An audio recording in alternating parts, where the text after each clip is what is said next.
Hello, and welcome to the Millennial Nutritionist Podcast. I'm Isla Garcia, master's degree of nutrition science and registered dietitian, and I'm going to make weight loss realistic, sustainable, and uncomplicated for your busy lifestyle. On this podcast, me and my team of registered dietitians will decipher the latest nutrition research, dissect fad diets, and discuss social media trends for you so you can feel confident knowing what to eat to achieve your health goals. Research suggests that most weight loss programs aren't successful, but my experience has taught me that this is not because the participants aren't committed. It's because those diets are designed by non-nutrition professionals and center around severe restrictions. We are here to provide the facts about the science of weight loss so you can have the success you want and continue living your best life. If you listen to last week's episode, you know that Coach Catherine and I covered general nutrition tips for being successful when you're social on the weekends. So this week, I wanted to get the psych perspective about the importance of having a social life for overall health and what to do if your social life is pressuring you to maintain unhealthy habits. I followed Farah, our therapist for today, on TikTok for a while and love the way that she puts things so matter-of-factly. She owns a private practice in California, so all of you California listeners can check her out if you're in need of some therapy. Just like with everything, there's a balance between needing a social life for our mental health, but you shouldn't feel like the people in your social life are hating on the healthy habits you are attempting. Farah gives some practical tips for how to build a social life if you're lacking, and finally, I pick her brain about the Surgeon General's new national warning against loneliness. Also, just a quick announcement that I uploaded a video module about my top low-calorie meals at various popular restaurants over in Millennial Living. If you feel like you don't know what to do when you go to a pizza place, Thai, or Chinese takeout place, this video will help you. Make sure to go check out that video by signing up for Millennial Living on our website, which is www.themillennialnutritionist.com. Thank you so much for joining us today, Farah. How are you? Hi, I'm doing well. How are you doing? Good. Well, I'm excited to hop into this topic, but can you kind of get us started warming up by introducing yourself a little bit? Like, how did you get into this specific career? What do you like it? What do you feel like makes you different from other people in your field? Things like that. Yeah, sure. I am a therapist, as I'm sure many of the listeners already know, but I'm specifically a licensed marriage and family therapist in the state of California. I had kind of a funny, career change that brought me to this career in particular. I had a career change early in my 20s and ended up, after my first master's degree, working at the University of Southern California as an advisor for a graduate program.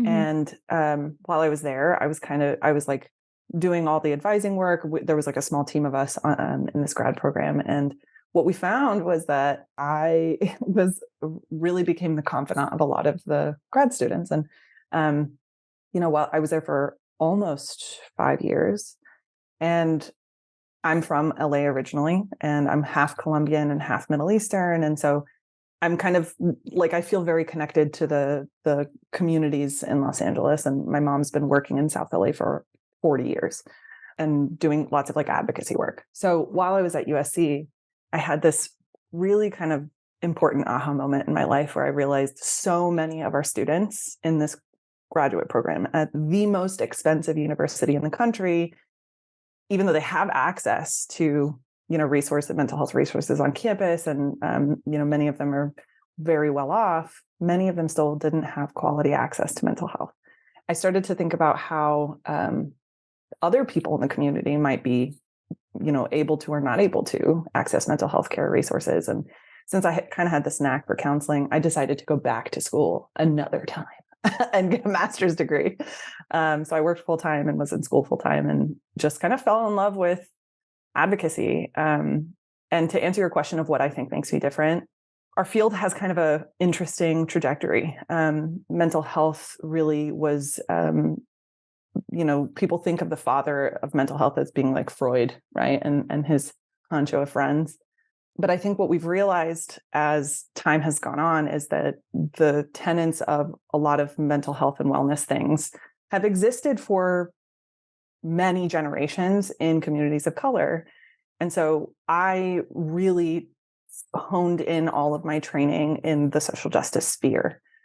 So I'm someone who really pays attention to all that stuff, and really kind of make sure that I'm meeting clients where they are. And I really kind of weave in a lot of that stuff in the social justice sphere into my work. So I think that's what makes me different, honestly.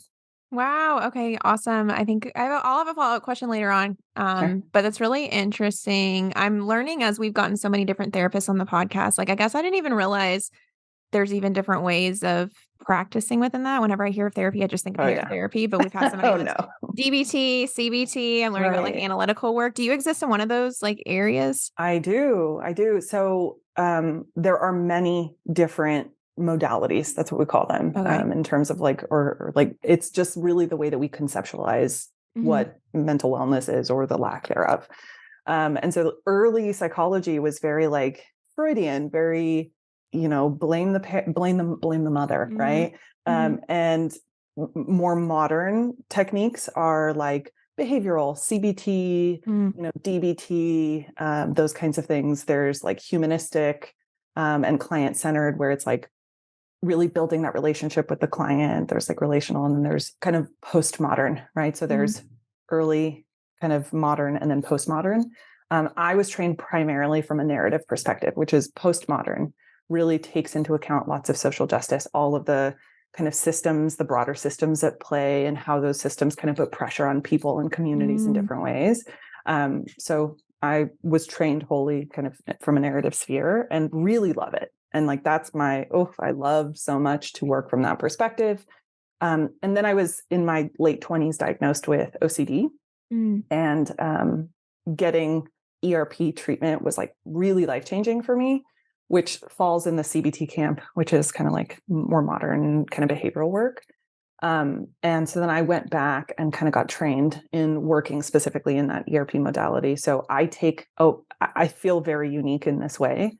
I do lots of ERP, lots of ACT, acceptance commitment therapy, which is kind of a more modern approach. And I also combine all of the social justice elements and narrative tenets, and I marry them. So there I am.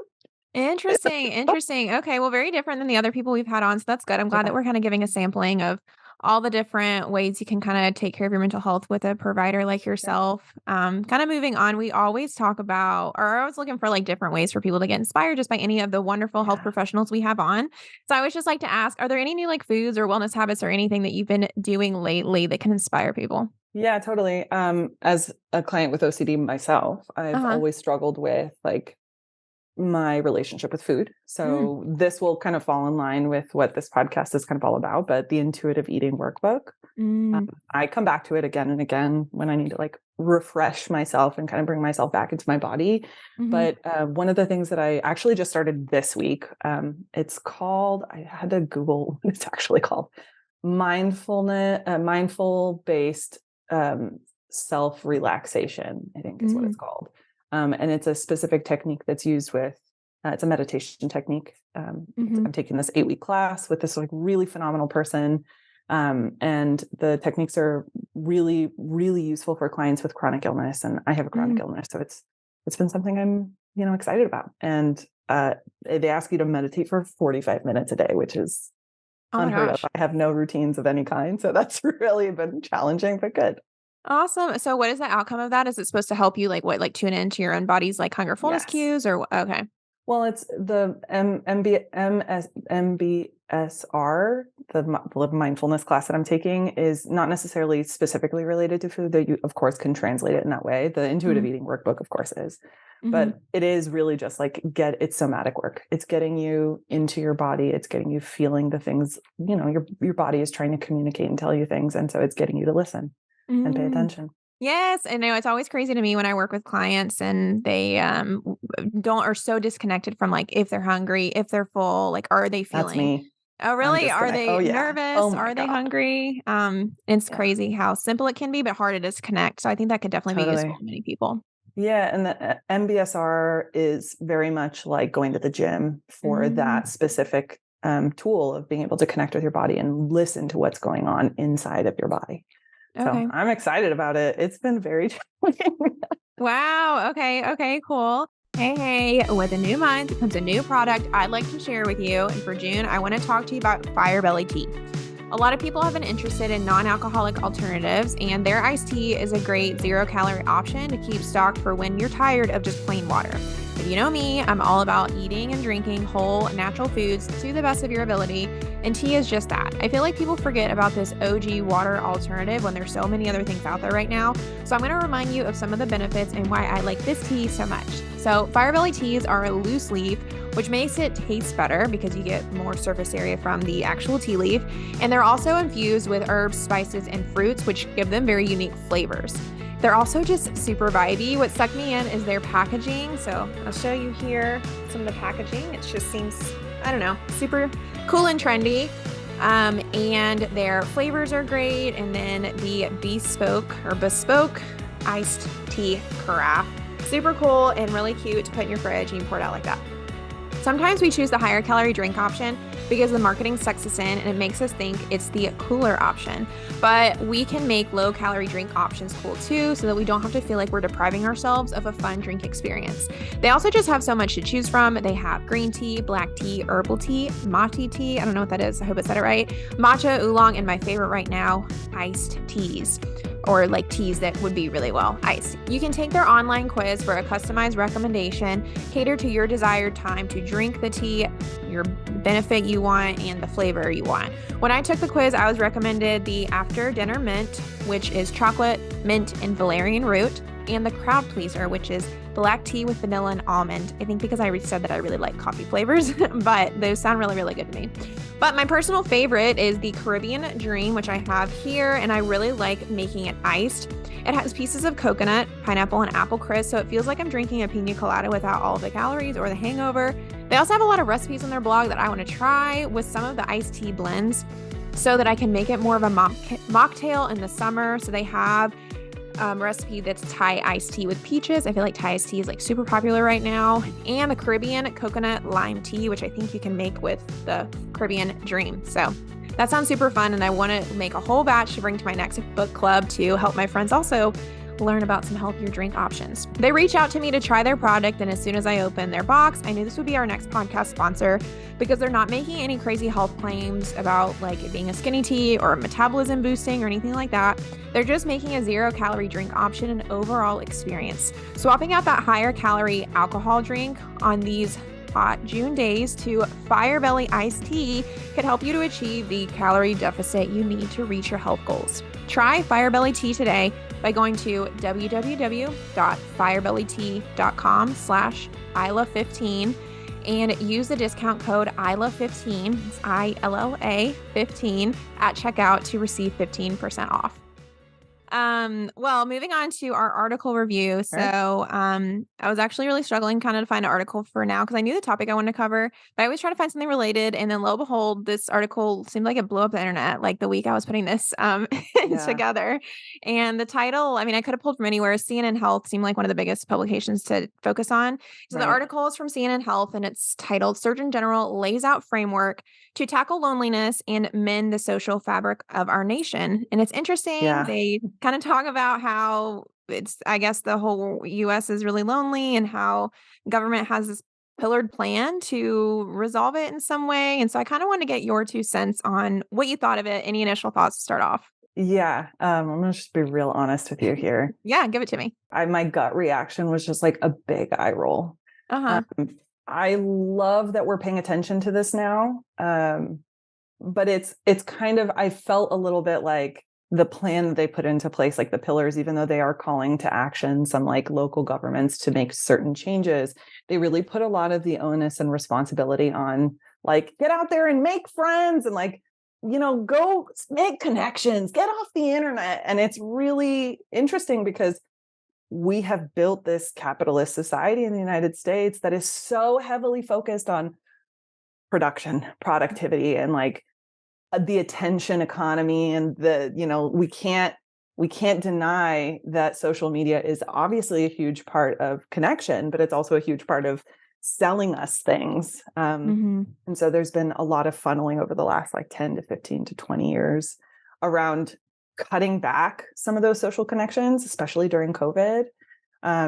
Those what we call third spaces where you might not necessarily, it's like where you would go, not necessarily in your home base or at work or school, but like a place where you would go connect. Like we've been doing that online, but there's been a lot of kind of capitalism that underlies that. So I kind of rolled my eyes a little bit because I was like, y'all built this and now you're upset about it, So Okay. spicy. I feel spicy about it. I like it. No, I feel the same way when these things come up with like nutrition interventions as well. So I feel like we're always talking around the topic of just like, okay, but like you said, like we're a capitalist society. And so Doritos still exist. And like there's all these commercials on eating all these foods all the time. And the government wants to come around and say like, we should put a Band-Aid on it. And then it builds another problem, another problem, another problem. And it sounds like you're kind of saying a parallel of that too. Yeah. Yeah. I mean, I was in Paris last summer for a friend's birthday, and we'd been planning the trip for many years, and she turned 30 and she was like, I really want to go. So a bunch of our friends went, and I was fucking shocked to see people in green spaces. And then when I spent like a week there, and I was like so excited, and I was like walking to the train and getting all this exercise and meeting people in cafes and watching people congregate, right? Congregate like it's going to church, right? Parks on Sundays, jam-packed. And then I came home and I was like, oh, there are no green spaces, right? I live in a community where like you're lucky to find a park. And where when I was in my 20s, I would commute 45 minutes each way minimum to get to work and home, right? And so when am I supposed to congregate? Where am I supposed to go? So I'm kind of like, the government has done nothing to create this kind of infrastructure for us to be able to congregate. And now they're like, you're not congregating enough. Congregate more. But you built this. You built this ship. Yeah, that kind of leads into my question. Do you think this is a problem? Like, do you feel, okay, so I was like kind of thinking like, is it something you see in your patients? But even just thinking overall, like, is this like actually a problem, do you feel like, for our country is what I'm getting at? I do think so. And I think I will say there's nuance to everything. There is no black and white. And I have to work really hard to kind of live in the gray areas myself. But the reality is, so like every community is going to be different. And there are going to be certain cities and towns and places where, of course, there are resources for this stuff. And of course, there is more of a culture around congregation. But I struggle with this, right? Mm-hmm. And I think the pandemic has done a lot to kind of nail the final nail in the coffin, where before I was, working in person, I had a community of people that I worked with. And even that, I mean, like to build a community around work, I also kind of eye roll around that. But, we were forced to stay in, which I understand why we had to. And I'm, like a million times vaccinated. So I get it. But also, a lot of us have become siloed, right? I work from home, and during the week, I have weeks where if I don't like get out to the gym, I don't leave the house for 4 or 5 days at a time. If I'm not like making it an effort to go outside, I don't leave. And I think a lot of people have found themselves in these situations. And so we have to kind of make that effort to do that. I see it in my clients. I see it in my own life. I see it in family and friends. And I do think it's an issue. And I think that like, there has to be change on multiple levels, right? On society, governmental levels, like, and also maybe the individual level, if you can afford to, if you can take time out of your day, if you have people close by, those kinds of things. Yeah. Okay. So do you think like they're pitching, I guess, that all these solutions in this article, like, do you think that government can actually step in and improve things, or is it just down to the individual to fix? What do you think? Oh, yeah. Yeah. The thing that I thought was really funny, I'm being a little extra spicy. The thing that I thought was like ironic and funny about that article is they were like, we need to increase capacity for clients to engage with wellness, and we need to educate healthcare providers. But, I blew up on TikTok because I was talking about how fucking impossible it is to just get paneled with health insurance companies, right? To provide a really important service. And it took me 13 months. They deny claims all the time. I spend hours and hours on the phone with them every week. And I'm happy to do it because it does increase clients' capacity to engage in this thing. But the reality is that because we live in a society where everything is based in capitalism, everything's rooted in it, the government kind of looks the other way as insurance companies kind of run amok and don't allow us to have easy access to healthcare and the things that we need. So I would say that the federal government and each individual state has to really take a look in the mirror and say, if I want for my constituents to have access to appropriate mental health care, and also these communal spaces, I'm going to have to make those changes. I'm going to have to allocate money from taxes to create green space, to make parks, to have programs where we get people to congregate and meet and have the opportunity to have that third space. I think it has to start there, because what me and my little silo, what am I going to do? Right. And we're talking about me, and I have, I mean, just all the privileges. I'm white passing. I'm, upper middle class. I have a higher education. I'm fortunate enough to have family around me. I live with a person, like my partner, we live together. And so I have that kind of community at home. I've got cute dogs. I've got all the privileges, right? So when the federal government says, like, we really got to make these changes, I want to see them from within you, government. I want to see you making policy changes. I want to see you putting pressure on insurance companies to increase our accessibility to these healthcare measures that you're talking about. And I want to see you building those green spaces and having programs for, new coffee shops to pop up and new bars, right? I want to see that. Yeah, me too. No, I love that. Yeah. I mean, unfortunately, who knows when that would happen. So I think the rest of this interview may help us to figure out what are some small things we can do. So Sure, absolutely. Let's hop in. So let's start from the top and frame this whole conversation. Why is social connection important at all? We are social creatures, and we are meant to live in community. Even people that, there's this whole kind of conversation around introvert versus extrovert versus some combination, or is somewhere in between those two things.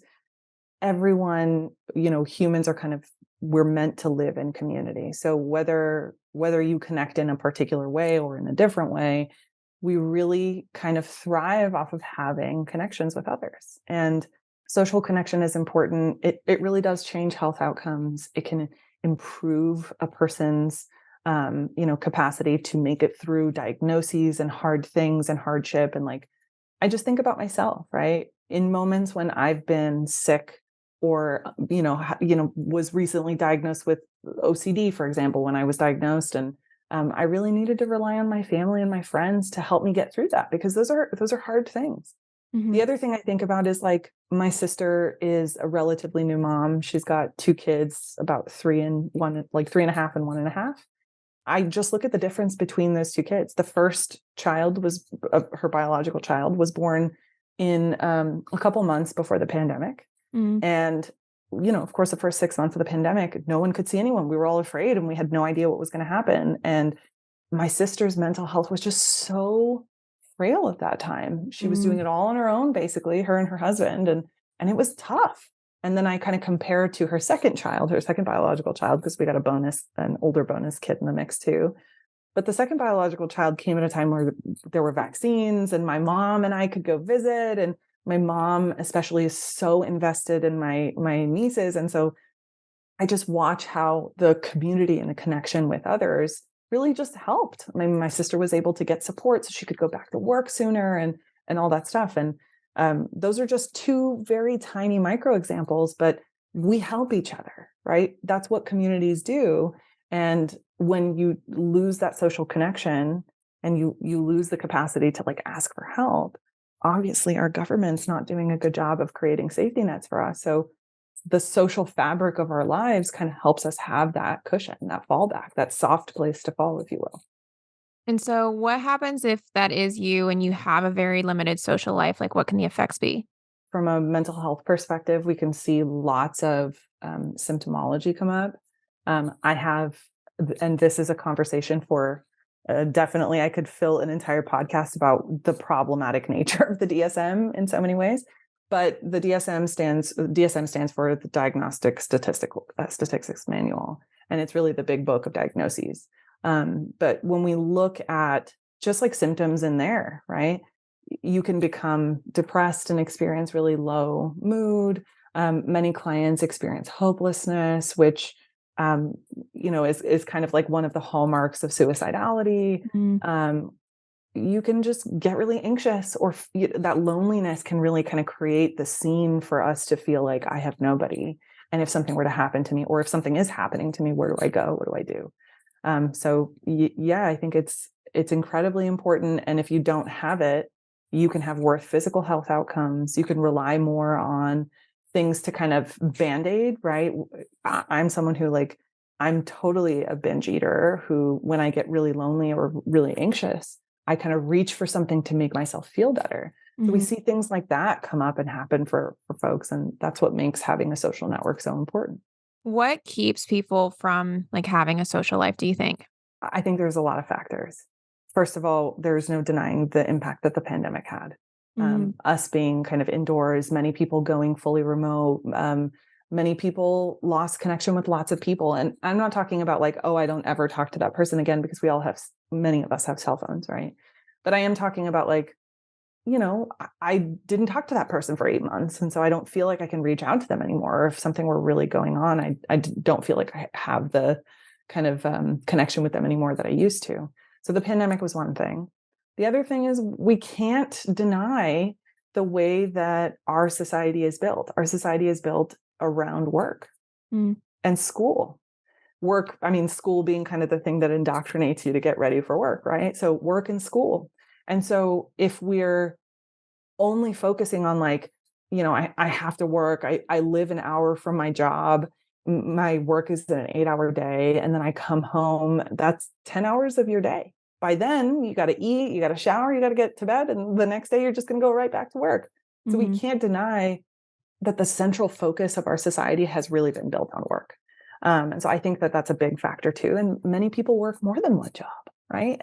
And do hard labor that they're too tired at the end of the day to even consider, let me go to the pub or let me go to the bar or the coffee shop and hang out with somebody. So that's another thing. And then the other thing is that sometimes we see that clients, especially clients that have particular symptomology, might isolate themselves even further if they start to feel really lonely and say, well, I feel lonely. What's the point, right? So there's lots of reasons, but those are just a couple of reasons why someone might kind of lose some of those connections with their social sphere. What do you feel like is the perfect amount of social life for someone? If they're okay, I guess this is me. What do I do to achieve this goal? How do they figure that out? Yeah, it's going to be different for everybody. And so it's hard to say, here is a formula where if you do these things, you're going to feel good, right? Yeah. It may change person by person, and people may have seasons, right? I, for example, have seasons where I feel like I'm looking for that connection. And I have other seasons where I'm very busy or feel very much like I want time to myself. And so it's kind of hard to say, but I would say if you're feeling lonely, if you're feeling oh man, all I do is work and I don't get out and have any fun, I would ask myself, do I have that community where I can go out and kind of get connected to people? And yeah, kind of go from there. Do I feel like something is missing? Do I feel like I have a community where I can go? Okay. Maybe then considering what you can do. Yeah. Which maybe one of those things is go to therapy. Yes. And I'm quick to kind of tell clients too that, if they start voicing to me, these are the reasons I can't follow through. And I'll say, I think you're kind of speaking more to therapy problems than nutrition problems. I think we've kind of gone beyond what I can help with. But then some people are very hesitant because they think I can solve all their problems through nutrition. Can you kind of walk us through what would working through therapy look like for maybe somebody who's having symptoms that may be from lack of a social life? Sure. Remember, where I come from is very much from a social justice perspective. So we look at all of the systems kind of surrounding the client that are putting pressure on them. And we kind of analyze and help kind of destigmatize this idea, right? Of it's your responsibility. You got to do it. So that's the first thing is we'll look at what are the barriers you're facing? How is that not your fault, right? How is it just the way our society is built, for example? But I have often worked with clients who are I really want your support in figuring out what are things I can do. And we'll sit down and brainstorm. We'll talk about where you can go. We'll talk about things that you want to do and what steps you might take to achieve it. There is a tool that I use sometimes. It's called the miracle question. And so I have clients close their eyes and I have them just think about, if I had a magic wand and I waved it and everything was amazing, you fell asleep and you woke up tomorrow morning and your life was perfect, the best life ever, right? This is the miracle question. It was some miracle overnight. You woke up and your life was perfect. What would be in place? What things would be there that are currently not, right? And the trick to answering the question, the only rule is you can't say, oh, I wouldn't have this or I wouldn't have that. we want to say, I would have this. So I would have a greater support system. I would have more physical connections with people in person. I would have more, maybe it's more money. I would have, I don't know, I would have my health would be in check, right? So then you can identify what your goals are, what you imagine your life would look like if it was perfect. You can identify what those specific goals are and then track, okay, you want your health to be really great. What are the things you're struggling with now? And from obviously go talk to your doctor, but then like, what steps do you need to take to get there? Right. Or if I really want those social connections, where can we go find those people? Where can we find our community and the people that make us feel safe, like we have a soft place to land, right? What if I took it a step back and somebody, I guess, didn't even know that they needed more social connection? Like, how would that look like to work or identify that through therapy, if you can answer that? Kind of hard to answer because, again, it's very personalized, but sometimes clients will say, I'll just use myself as an example. And this is something I think, for being a therapist, I sure do have, shit going on.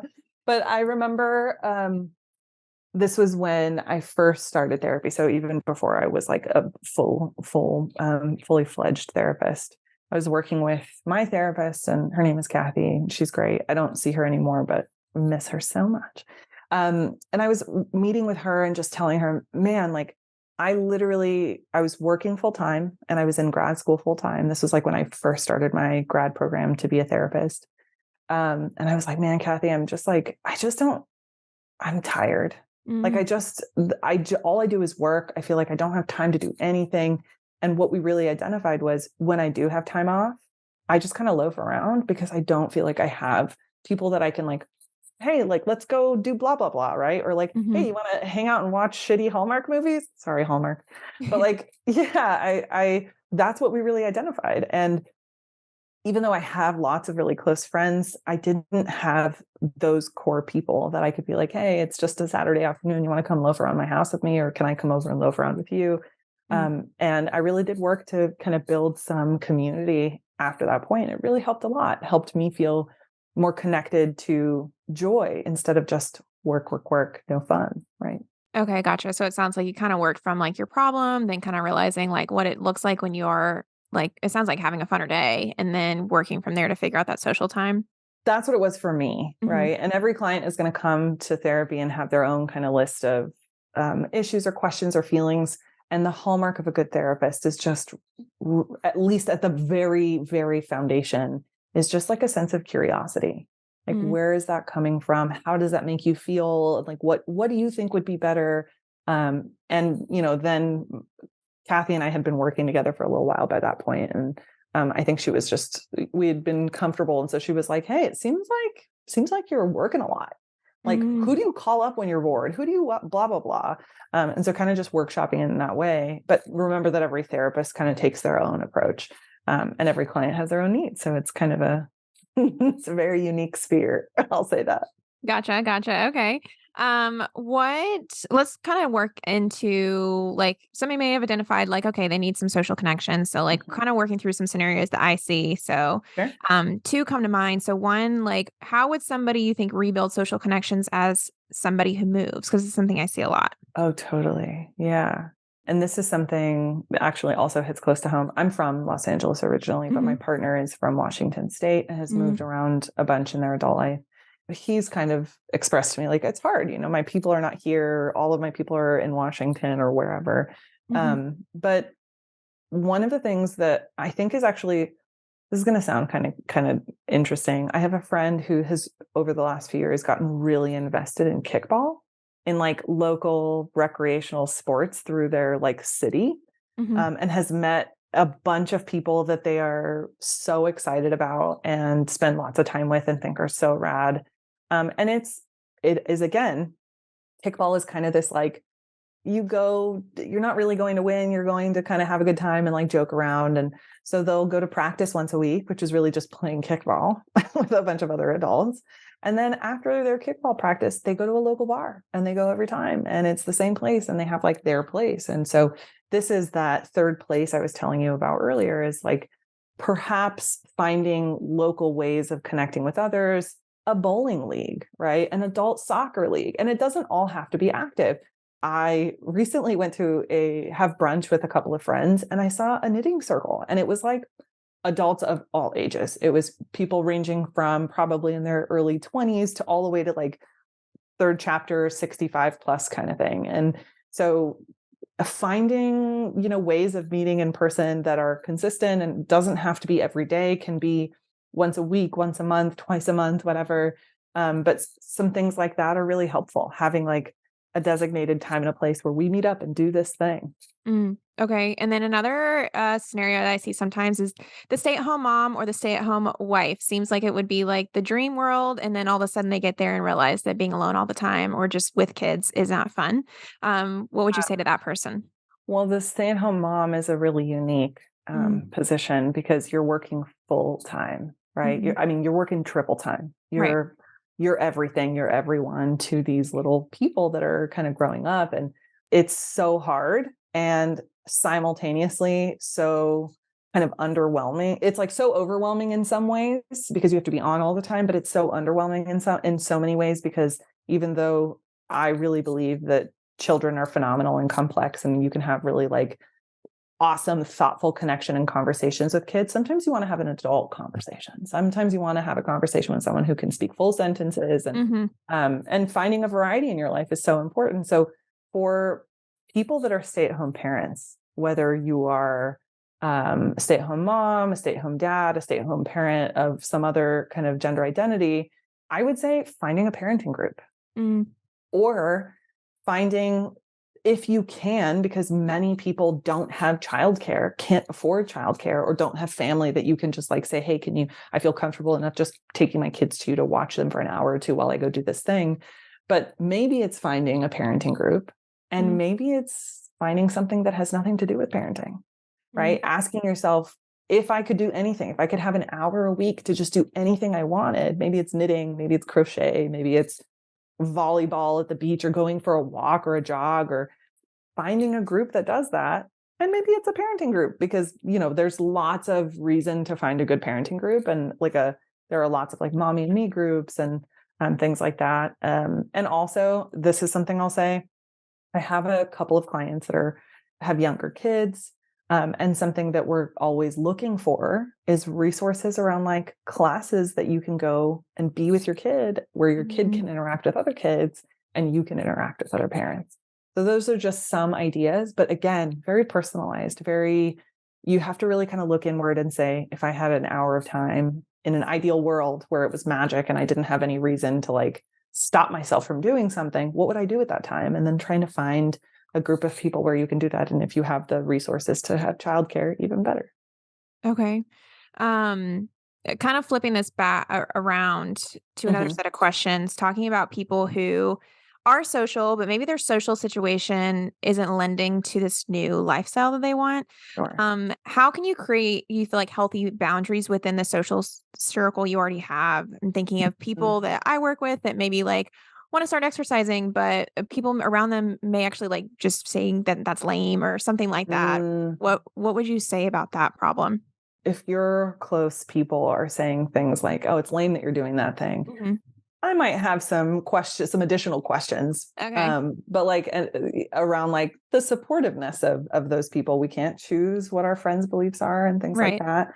But one example that I can kind of give you that's similar to that is last year, I got into a cycling accident and hurt my back really badly and was kind of out of commission for like 6 months. I had to like go to PT and all that jazz. And it's still hard. But in the beginning of this year, I finally was cleared by my PT to go back to the gym. And I realized really the only time I have to go is in the morning. So if I'm hanging out and staying up all night, kind of at the bar, it's really hard for me to wake up at 6:30 to get to the gym. And so realizing that there is a difference between rules and boundaries, right? That rules are, hey, I would really like it if you didn't talk to me that way, or can we meet at time? Like, I don't want you to poo-poo the things that I'm saying, but a boundary is something that we set for ourselves internally, right? If this person is being not supportive of me, then this is what I'm going to do to uphold my own boundaries, right?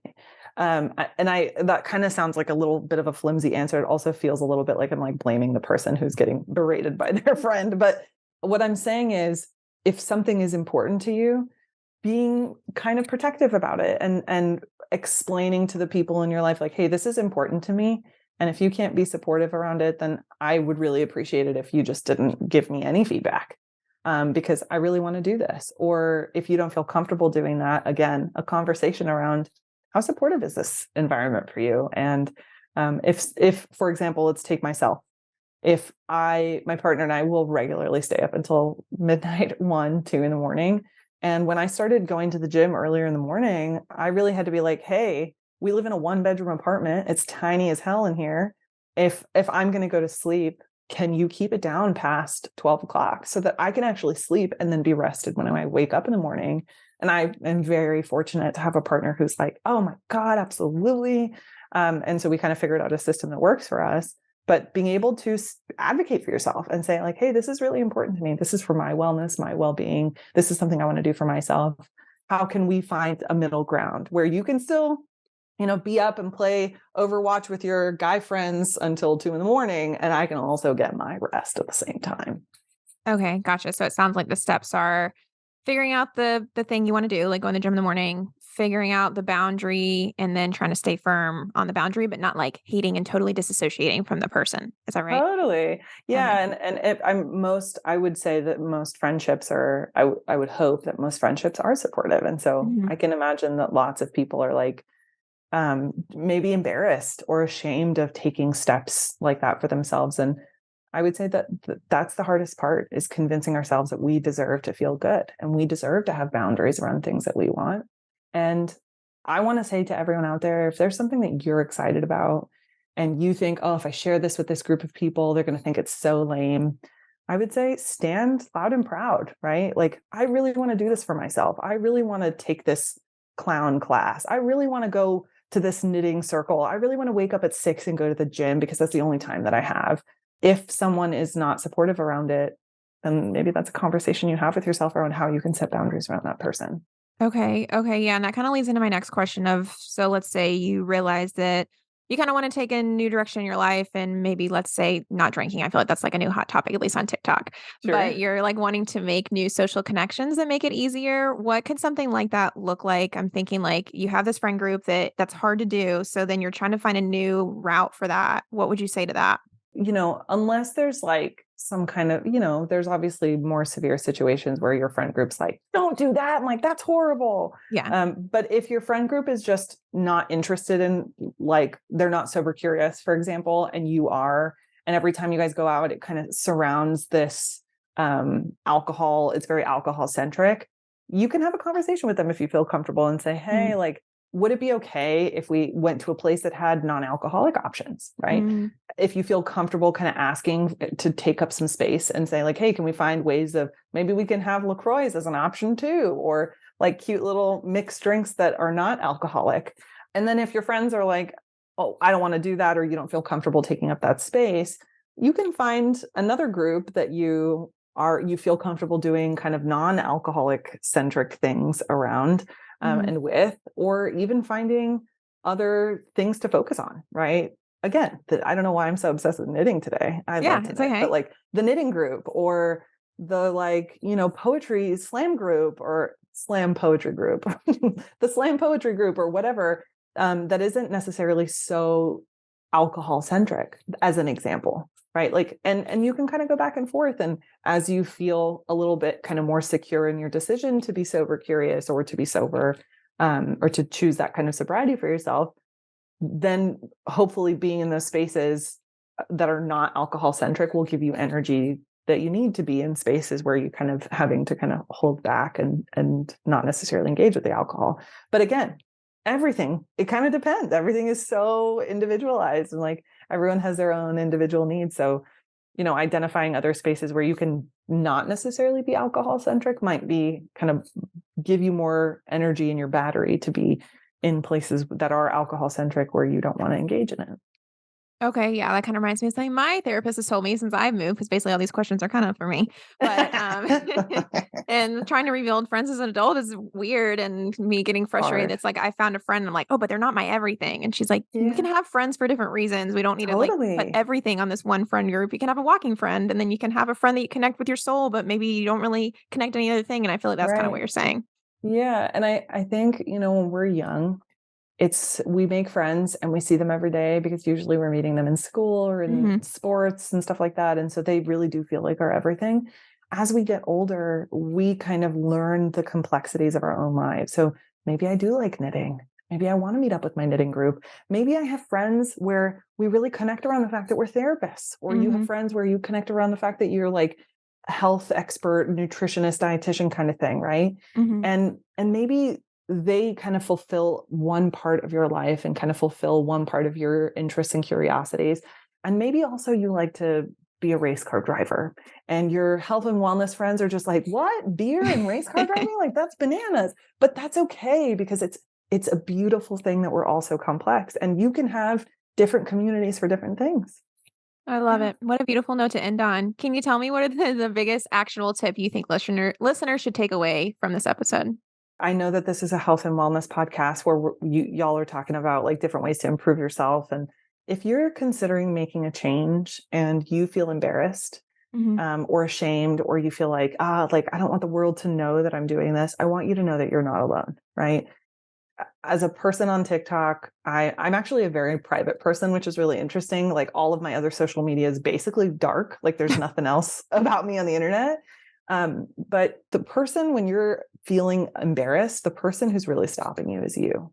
Mm. Anything that anyone says that is negative, or, people make shitty comments about me on the internet all the time. And they're like, you look like Tom Cruise, though I kind of like that one. I But saw those.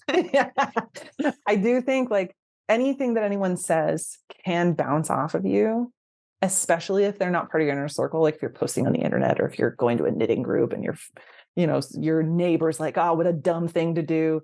If you're secure in the fact that it's something that you want for yourself, and you're like, no, this is good for me, this is what I want, and it's going to be hard to like make a change, and I'm going to feel a little embarrassed about doing this new knitting thing, just really have that confidence in yourself. Really know that you are the expert of your own life, and you're going to know what you need. So go out there, do what you need to do. Understand that not all things are in your control. And so there's lots of systems in place that kind of will be putting pressure on different parts of your lives. But if there's something that you're excited about, get out there and do it. And if you're embarrassed, send me a DM and I will pump you up. I will pump you up, because if it's good for you and you know it, you should be out there doing it. I love it. Where can they send you that DM? Where can they find you? Where can they work with you? Yeah. So you can find me on our website. That's hivetherapycollective.com. We are in California for services only, but if you have questions, you can always email us there.